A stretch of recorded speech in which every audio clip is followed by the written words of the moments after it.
Here is the best advice for first-time home sellers. You need to make sure your home is sale ready.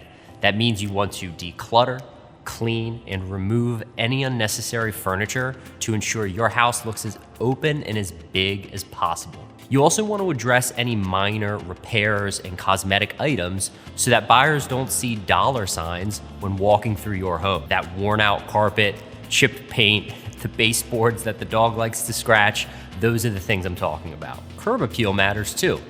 Cut the grass, edge, mulch if it's the spring or the summer, minor landscaping, and even painting the exterior if it's necessary. We say this all the time, but you only get one chance to make a first impression. Keep in mind, this list will vary from house to house. So reach out to a local realtor and they will walk you through each item based upon your home and your specific situation.